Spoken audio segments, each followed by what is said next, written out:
used to. Yes, be used to. For example, I can say, I am a teacher. Ndi mwarimu. I am used to speaking loudly. Ndi mwarimu menyereye kuvuga cyane. None gahunda ni igicyongereza isomo rya 11 tugiye kureba uburyo wakoresha utu tugambo used to, be used to ndetse na get used to kiga kudukoresha neza kandi mu buryo bwiza mu kiganiro tugiye hano bagenzi bacu.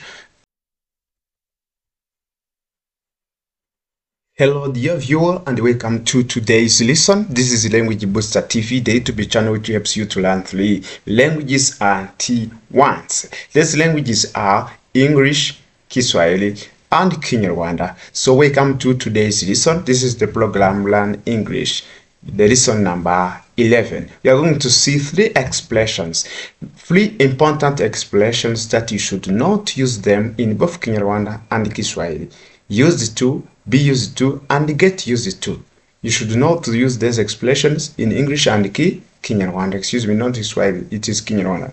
So welcome to today's lesson. I'm your teacher Eric. Remember to subscribe if you have not done it. Like, share, and comment about this video. You can suggest the lesson you want to study next time. Yes. Kwa ikaze ku nshuti mukunzi w'umuyoboro wa YouTube channel witwa Language Booster TV, umuyoboro kugeza indimi eshatu kwigisha indimi eshatu zirimo Ikinyarwanda, Icyongereza n'Igiswahili. Kwa ikaze ku isomo rya none. Gahunda ni igicyongereza isomo rya 11 tugiye kureba uburyo wakoresha utu tugambo used to, be used to ndetse na get used to kiga kudukoresha neza kandi mu buryo bwiza mu kiganiro tugiye hano bagenzi bacu. Kora subscribe, kora like, kora share niba tarabikora kandi ukore wandika na comment ushaka kuduha igitekerezo icyifuzo cya video nshya ushaka kwifuza ushaka ko tuzakwigisha mu gihe gikurikiyeho ubutaha. So thank you very much. I'm your teacher Eric Bunani. Mushimye cyane mwarimu wanyu Eric Bunani. Without delaying, without taking too much time, let us start. Used to. Used to. So used to, this is the expressions that is followed by infinitive. It was an infinitive ni inshinga itagize ikindi kintu ihinduyeho. Inshinga y'umwimerere itagize ikindi kintu uyihinduyeho ugakuraho to. Ubona ngo inyuma ya to ahitaza infinitive. So for example, to go, verb to go, infinitive is go. Verb to do, infinitive is do. Verb to eat, infinitive is eat. Verb to drink, the infinitive is drink. Infinitive mu Kinyarwanda zitwa imbundo ni inshinga zitagize igihe na kimwe zitondaguyemo. So we use these expressions to talk about habits or repeated action in the past, in the past, or states in the past which is no longer true. Nuvuga ngo iyi ni imvugo dukoresha dushaka kuvuga ku bikorwa kwakundaga gukora kwasubiragamo kenshi mu gihe cyashize ariko bukakanya bikaba bitakibaho. Nuvuga ngo nibyo wakoraga ariko ubu ngubu ukaba utakibikora. It is the past habit but right now it is no longer true. Right. Used to. Example, let us try to see examples.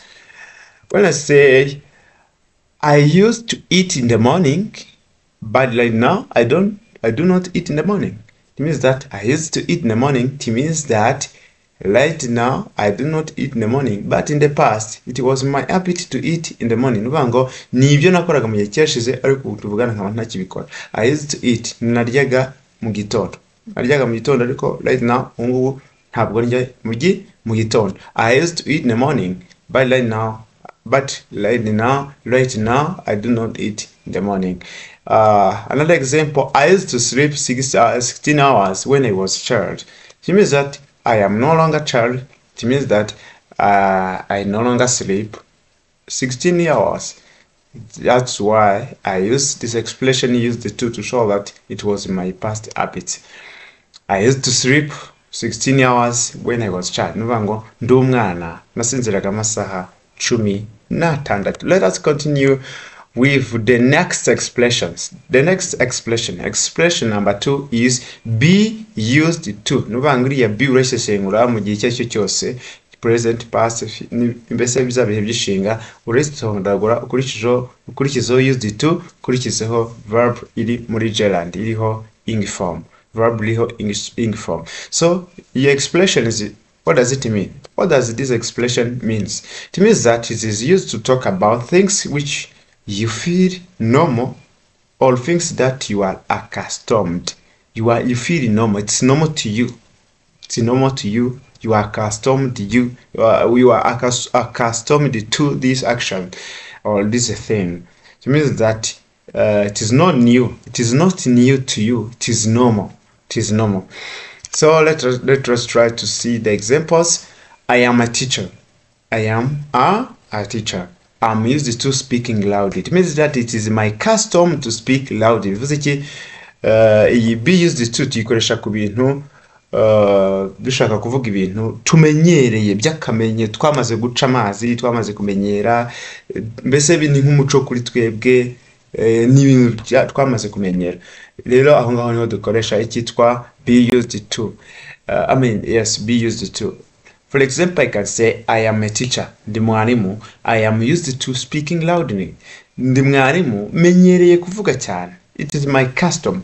Mwarimu wese, it is custom for teacher to speak loudly. Mwarimu wese ni umuco we, ni ibintu abasabwa kuvuga cyane. Agomba kuvuga cyane. So ni hame yuko mwarimu avuga cyane. Sibyo? Yes, ni hame yuko mwarimu avuga cyane. So another example, you can say he works in a bar. He works in a bar. He's used to sleeping late. It means that because he works in a bar and the bar closes its door late, so he is accustomed to sleep late. He is used to sleeping late. Akora mu kabari amenyereye kuryama atinze. That is his or her custom. He's used to. It's normal to this person to sleep late. So this is be used to. The third expression is get used to. Get used to. And get used to is followed by gerund or verb with ing form. When you say gerund is the verb with ing form. So when do we use this expression? We use this expression to talk about the change of not normal to normal.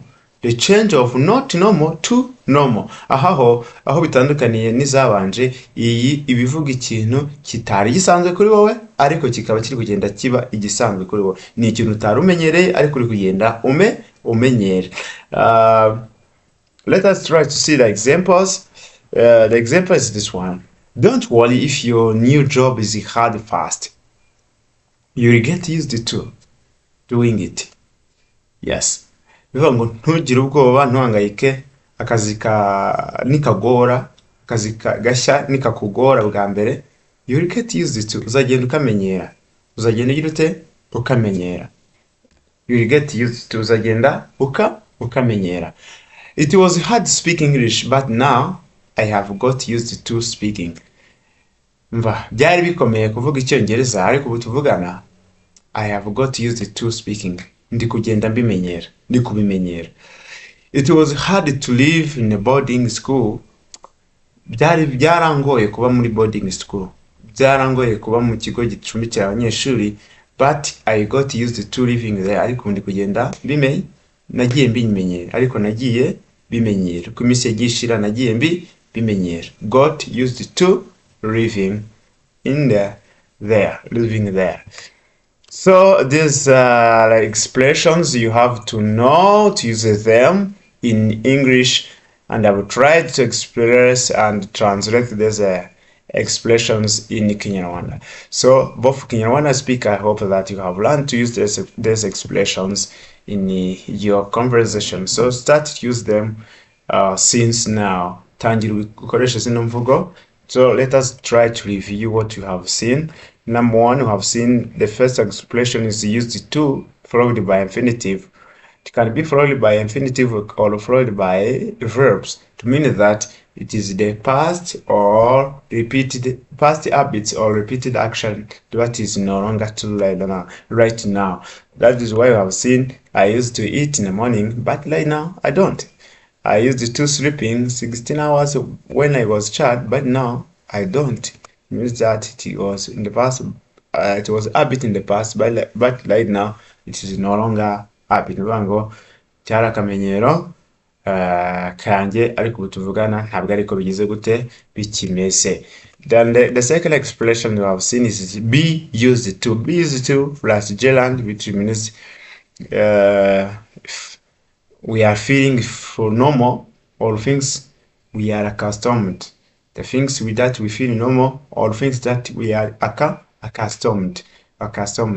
Ni ibintu twari tumenye, ni ibintu twumva bimenyereye kuri twebwe, ari ibintu bisanzwe kuri twebwe twamaze kumenyera, niho dukoresha be used to. Example, I am a teacher, I am used to speaking loudly. Ndi mwarimu menyereye kuvuga cyane. I works in a bar, he works in a bar, he is used to sleeping late. Akora mu kabari, amenyereye kuryama agize ate atinze. Yes. And the third expression twabonye, expression cyangwa imvugo ya gatatu twabonye, it is get used to. Get used to followed by gerund or verb with ing form. We use this expression to talk about the change of not normal to normal. Iyi mvugo tuyikoresha tuvuga ku bintu bitari bisanzwe kuri twebwe ariko turi kugenda turushaho kugenda tubimenyera uko iminsi igenda ihita. For example, we have seen that don't worry if your new job is hard first, you will get used to. Ntuhangayike nusanga akazi kawe nikakugora mu mizo ya mbere uzagenda ubimenyera. It was hard to speak English, but right now I have got used to speaking. Byari bigoye kuvuga icyongereza, but now ariko tuvugana I have got used to speaking. Ndi kugenda menyera kukivuga. It was hard to live in the boarding school, but right now I got used to living there. Maze kumenyera kuhaba. So these are the expressions you have seen. So I really congratulate you for your much attention. I really congratulate you for your like, share, and comment. I really congratulate for your subscription. Let us meet next time in Learn English lesson number 12. I'm your teacher Alec. I hope you have subscribed to show us that you are interested with what we do, and you can get notified. You're notified as soon as the new video is uploaded here. Nubango tugushimiye yuko wakoze subscribe, wakoze like, wakoze share, kandi tugushimiye yuko ibyo bizatugira umumaro nawe bikakugira umumaro, kuko buri video yose icishijwe kuri novuga uzagira gute uzagita uyibona. So bye bye, thank you very much, see you again.